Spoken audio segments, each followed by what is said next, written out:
बिस्मिल्लाहिर्रहमानिर्रहीम। अस्सलाम वालेकुम। मैं हूं गफ़ार ख़ान और आप मेरा YouTube Facebook channel GK news देख रहे हैं।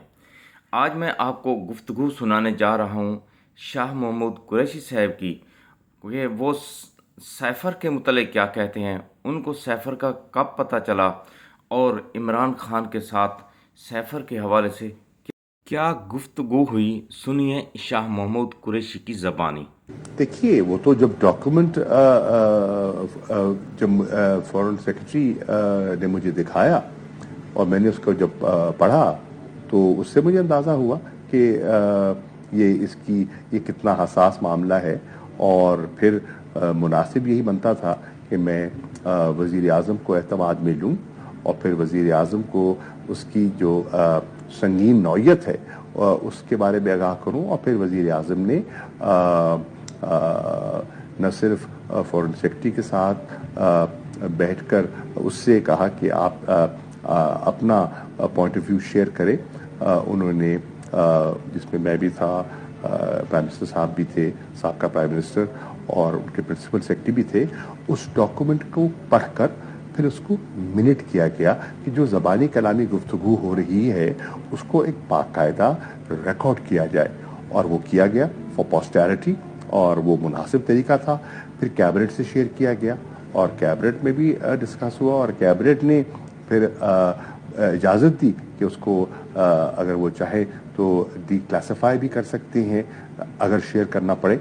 और उसके बाद उस इजाज़त के बाद उन्होंने फिर स्पीकर को भेजा और स्पीकर ने फिर पार्लियामेंट के सामने रखते हुए इसको चीफ जस्टिस के खिदमत में अरसाल कर दिया। देखिए, मैं इस पे क्योंकि अब ये मसला ऑब्वियसली ये कहा गया है और एक इतवार के रोज़ थ्रू सर्कुलेशन एक समरी अप्रूव करवाई जाती है और जिस पर ये एक FIA को जिम्मेदारी दी जाती है मामले को इन्वेस्टिगेट करने की, तो मैं समझता हूँ कि इस वक्त मैं इस पर ज़्यादा गुफ्तगू नहीं करना चाहूँगा और मोहतात गुफ्तगू करना चाहूँगा, क्योंकि इस वक्त इस नए सारे मामले ने एक नया रुख अख्तियार कर लिया है। काबीना ने एक लीगल सब कमेटी कॉन्स्टिट्यूट की, उस सब कमेटी ने अपनी सिफारिशात पेश की, उन सिफारिशात की बुनियाद पर एक इन्वेस्टिगेशन का फैसला किया गया है। तो उसको सामने रखते हुए मैं अर्ज कर रहा हूं कि मैं इस स्टेज पर उस पर बात करना मुनासिब नहीं समझ रहा, क्योंकि ऑब्वियसली वो मरला आएगा। जब वो मरला आएगा तो उसको देखेंगे कैसे हैंडल करना है और जब पूछा जाएगा तो बता दिया जाएगा। वो जो मरासला था that was addressed to the foreign secretary, एक नॉन सर्कुलेशन वाला था। मैंने जब मुझे इसका इल्म हुआ मैंने प्राइम मिनिस्टर साहब से शेयर किया। ऑब्वियसली प्राइम मिनिस्टर साहब ने अब उस पर मशावरत की होगी, मैं प्रिज्यूम कर रहा हूँ, अपने प्रिंसिपल सेक्रेटरी से राय ली होगी। तो फिर प्रिंसिपल सेक्रेटरी ने हो सकता है ये तजवीज़ की हो कि इस पर हम एक फॉर्मल मीटिंग कर लेते हैं और इसको हम एक बाकायदा एक ऑफिशियल हम इसको उस मीटिंग को हम डॉक्यूमेंट कर लेते हैं। तो फिर उन्होंने मीटिंग की तरतीब दी और उस पर उन्होंने कहा कि फॉरेन सेक्रेटरी उसको पढ़कर बताएंगे और उसकी जो उनकी इम्प्रेशन है वो हम रिकॉर्ड कर लेंगे। और वही हुआ, फॉरेन सेक्रेटरी ने पेश। देखिए, जो इम्प्लीकेशन की जा रही है ना, कि जैसे पहले इम्प्रेशन दिया गया था कि ये मरासला मन घड़त है, ये तो झूठ का पलंदा है, और वक्त ने साबित कर दिया कि नहीं, वो हकीकत थी और हकीकत है। इसी तरह अब एक तासुर देने की कोशिश की जा रही है कि ये जो मिनट्स किए गए हैं ना, ये मिनट्स भी खास रंग में रंगे गए हैं। ऐसी बात नहीं है। जो मिनट्स की रिकॉर्डिंग है वो बिल्कुल दुरुस्त है। जो मीटिंग में डिस्कशन हुई उसके मुताबिक मिनट्स वो रिकॉर्ड का हिस्सा है। अगर वो देखना चाहेंगे तो वो उनको दस्तयाब हो जाएंगे और जब मेरे सामने आएंगे तो पता चल जाएगा, या किसी और के सामने आएंगे और ये जो इन्वेस्टिगेटिंग एजेंसी है उसके सामने आएंगे तो पता चल जाएगा कि मिनट्स की रिकॉर्डिंग जो है وہ کوئی خاص اس کو رنگ دینے کے لیے نہیں تھی بلکہ حقیقت کو قلم بند کرنے کی کوشش تھی. بات یہ ہے کہ پہلی بات تو یہ ہے کہ جس قسم کی گفتگو ہوئی جو ڈونلڈ لو اور وہ میری نظر میں غیر معمولی نوعیت کی تھی.